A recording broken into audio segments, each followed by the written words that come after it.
I'm deeply honored to join you today via our virtual new world of communication and to share thoughts and memories with you during this year's celebration of Beethoven's music and life, the 250th celebration since his birth. When Wesley invited me to reflect on the influence of Beethoven's music in my life and career, I was truly excited by this opportunity to go back to the very beginning for me and to trace Beethoven's colossal presence in my own musical journey. I've been newly amazed and frankly awed at the power and the healing inspiration I've gained every step of the way in this wonderful process. I was 5 years old when I saw Beethoven's face for the first time. Since I was born at the beginning of the Second World War in 1939, and when our family lived in Chicago, I'd shocked everyone in my family one day by climbing on the piano bench and banging out a two-handed version of the Marine hymn. This is what we heard every day during the days of the war at that time. As those of us who are old enough will remember, the radios were on 24 hours a day.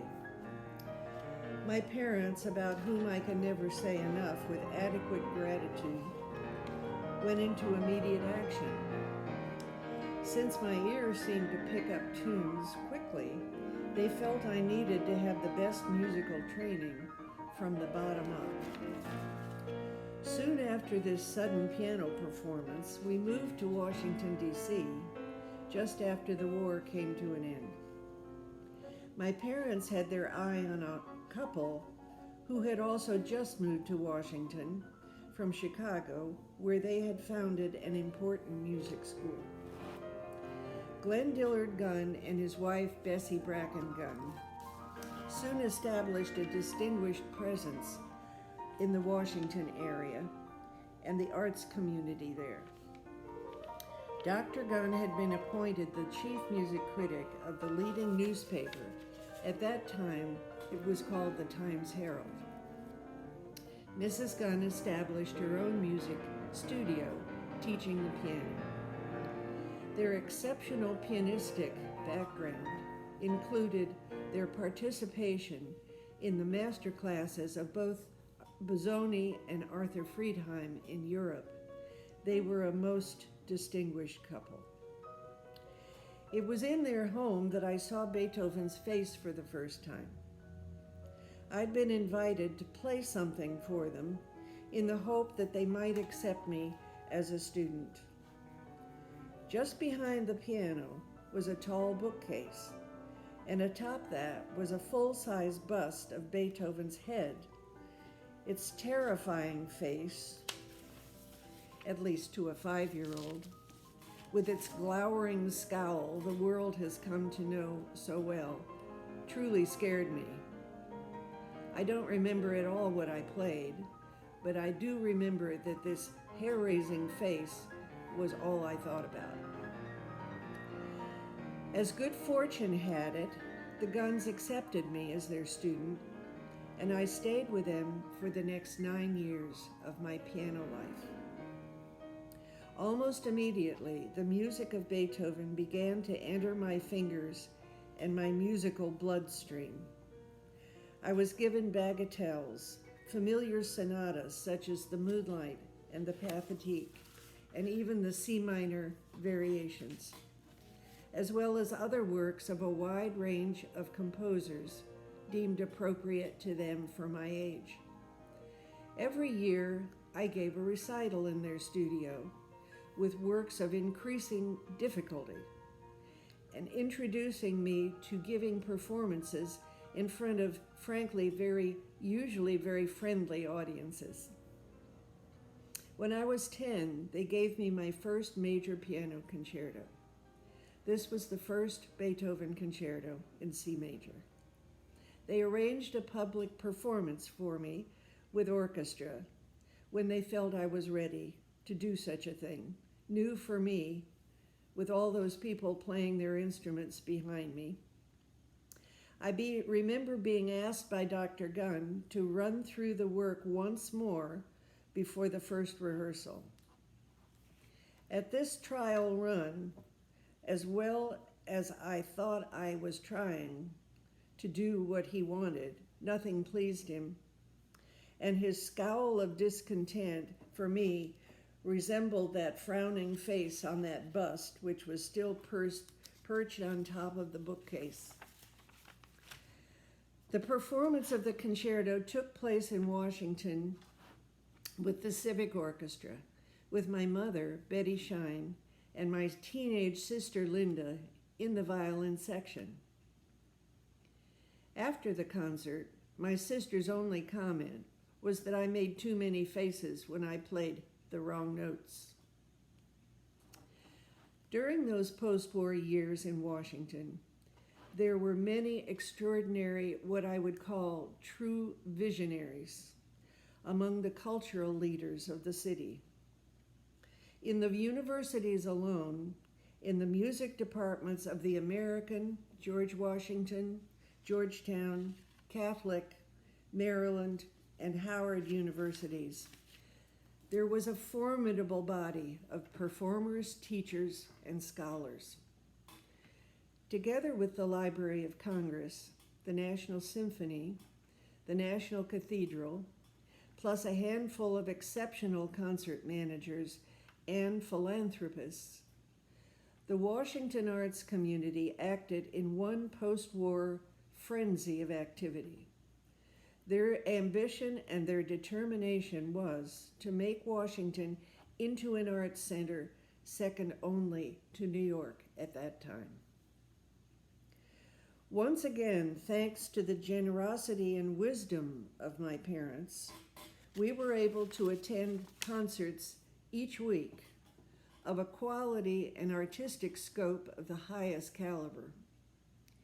Into my ears poured the music of Beethoven, as well as a full range of varied repertoire. It came from renowned instrumentalists, orchestras, chamber music groups, plus the finest of the day's opera stars. In addition to the National Symphony every week, we heard the Philadelphia, the Boston, Chicago, and Cleveland orchestras with regularity. There was also the Budapest Quartet at the Library of Congress, the first performance in Washington of Gershwin's Porgy and Bess in the early 1950s. This production starred Leontyne Price and William Warfield.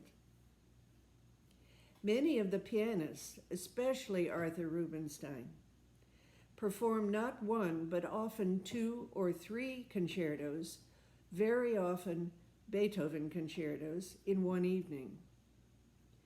The most exciting performance I heard of the Beethoven First Concerto came from Glenn Gould, who was a soloist with Leonard Bernstein. I won't forget the excitement and the electricity of that performance. George Zell's Washington debut with the Cleveland Orchestra blew the roof off the hall. A performance of the Fifth Symphony is one that those who were there will never in their life forget. Dame Myra Hess played her beloved Fourth Concerto and many of the glorious piano sonatas, including Les Adieux, and the last three sonatas, for which she was world-renowned. And last but not least came the American debut of Sviatoslav Richter in a recital where he put 5 Beethoven sonatas, no other composer. That really said something. Again, it was a once-in-a-lifetime performance, never to be forgotten.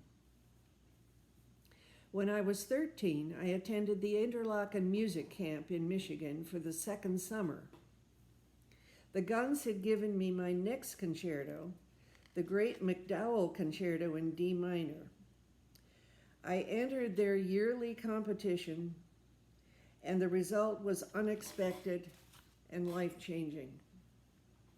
It happened that I was the youngest winner in their history at that time. And once more, my parents made a transforming decision.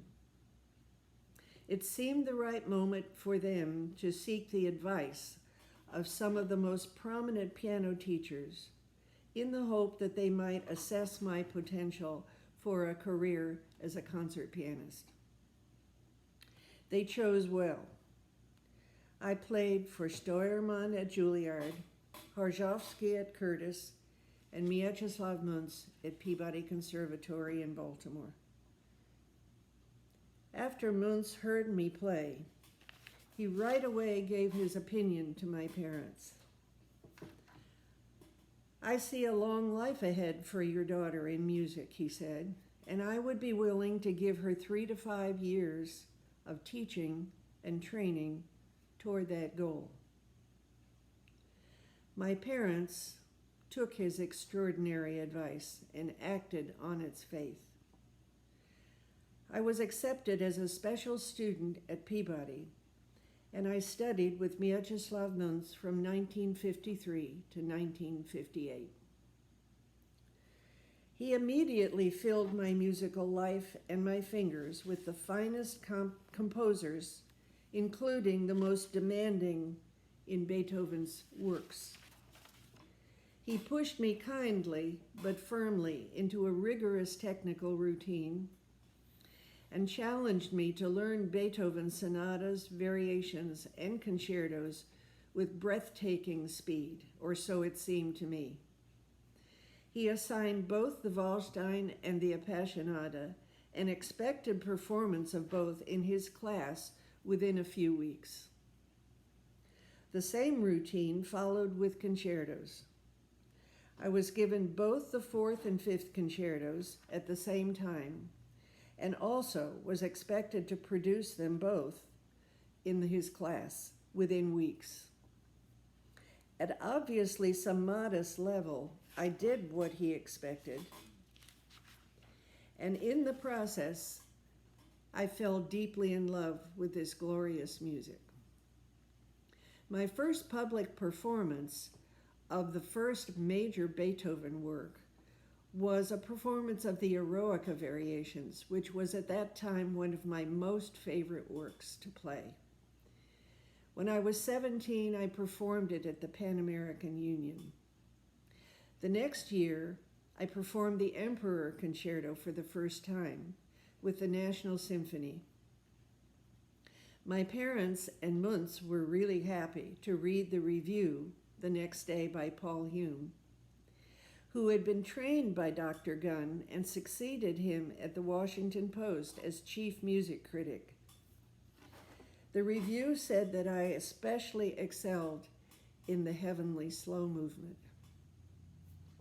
My first Appassionata performance also took place that year at the National Gallery in their concert series in the gardens of the Great Museum in Washington, just before embarking on my first European tour.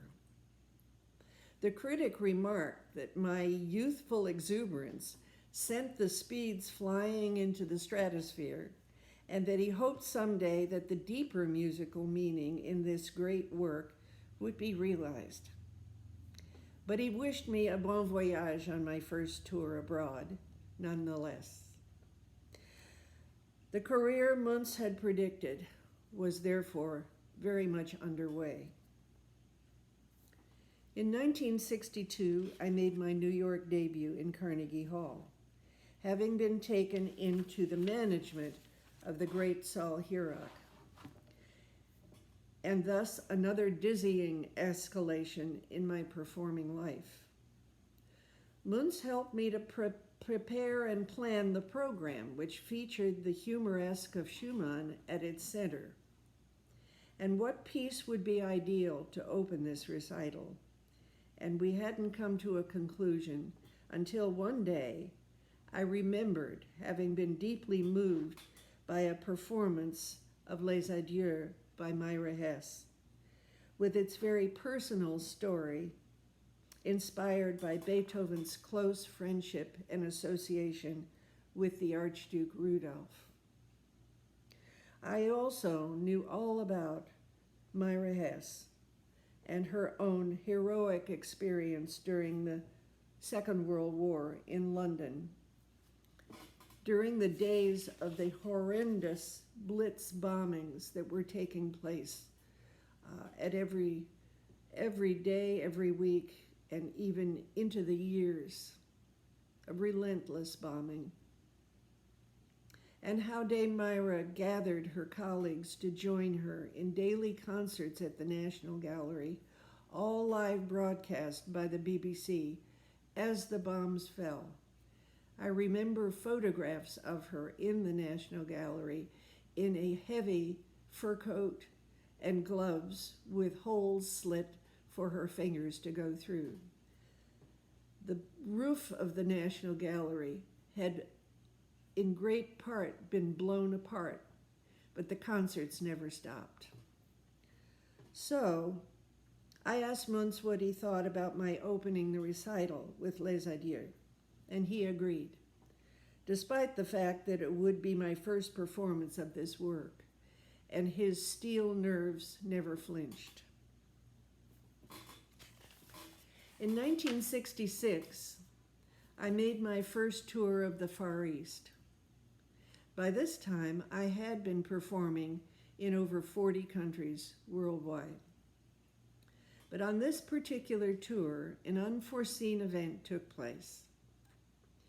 Upon arrival in Hong Kong, my exuberant local manager, Maple Kwan, had just arranged a series of concerts with the Juilliard String Quartet, and they had just departed for other Asian cities. The quartet had a new second violinist named Earl Carlos. Maple took me to dinner 3 days after my arrival and told me something incredible. She had made a unique prediction. Having only met me for 3 days, and having assessed the young man in the Juilliard quartet, as females are wont to do, she declared that this would be the perfect husband for me. And she was so sure of her instincts that she took me to a temple to have my fortune read. I forgot all about this and went on my way on my tour. I thought this was totally ridiculous. That fall, back in Washington, I was invited to a concert at the Library of Congress, an all-Beethoven quartet concert performed by the Juilliard String Quartet.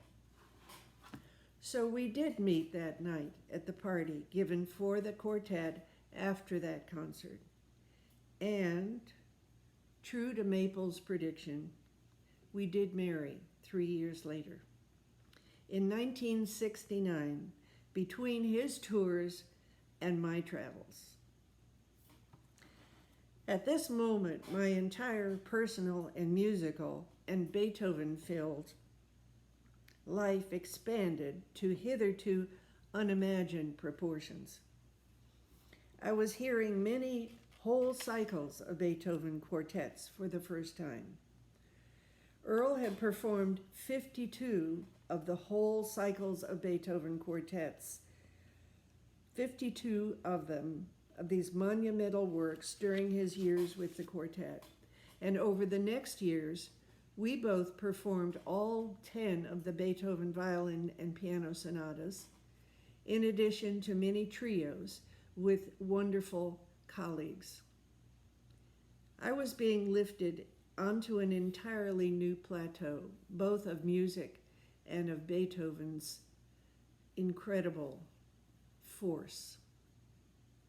1 year after we married, in 1970, the world was celebrating another great Beethoven anniversary, his 200th. I received a telegram at that time from my English manager asking, would I perform 9 Beethoven sonatas in 2 recitals in 2 wonderful festivals, Bath and Cheltenham, a few months from now. My heart sank as I read the list of sonatas. I had only performed 1 of them, and that was the Appassionata. I said to my husband, I can't do this. There's no way I can learn 8 sonatas in that short space of time. So I have to send a cable back right away and tell them I won't be accepting this incredible offer. How sad. You'll do no such thing, said my husband, without any hesitation. Send them a telegram right now and accept their offer. You'll learn them without any difficulty, and I'll help you. Here was the same person who had himself been stretched 3 years before when he was asked to join the Juilliard String Quartet in the middle of a season and was handed 40 quartets to learn within a month and embark on a tour of 60 concerts in Asia. And that's where I first heard his name, on that tour. Just as Muntz had planted deep seeds of Beethoven's life-altering music into my fingers and my soul, I pushed ahead and I did perform all 9 of the Beethoven sonatas that summer, ending the recital with the Appassionata. The recently retired music critic from the London Times was there, and he said to my husband, "That was one of the finest performances of the Appassionata I've heard." Oh my, we really wished that he hadn't retired so soon and could have written that so I could keep that for life. In 1980, one of the most profound moments in my musical journey came with an invitation to join the piano faculty of the Peabody Conservatory. The same conservatory where I had been nurtured, challenged, and guided forward by Muntz. It took only one student for me to realize that this was the crowning gift, the opportunity to give back and to pass on to the next generation of aspiring talents all the gifts and experience I had had, musical, pianistic, and personal, I had so generously received from those teachers, my parents, and all along the way, the audiences for which I played. This began a new chapter of delving more deeply into each piece of music with each individual student. It continues to this day after 40 years, and I hope it will continue for a great deal longer. My last Beethoven story today I have to tell took place during those years of teaching at Peabody. It is quite difficult today to speak about Leon Fleischer, whom the world has so recently and so tragically lost.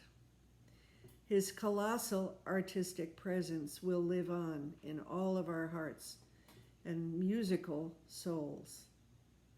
But here is my last Beethoven story. It involves him. One day in the courtyard of the Peabody Conservatory, Leon approached me. He smiled and asked me a startling question. "How would you like to play with the Baltimore Symphony?" "That would be very exciting," I said. "What do you have in mind?" He was in a fundraising mode for the Baltimore Symphony at that moment and had thought of an idea for a marathon Beethoven concerto evening where he would conduct all 5 of the Beethoven concertos. "Would you play one of them?" he asked me. "Oh, I would love that," I said. "And could I do the 4th? At that time, it had become my special favorite of all 5. "No, you can't," he said, with a quite mischievous smile. "I want you to play the Emperor." "Wonderful," I said, "but why are you choosing me for that one?"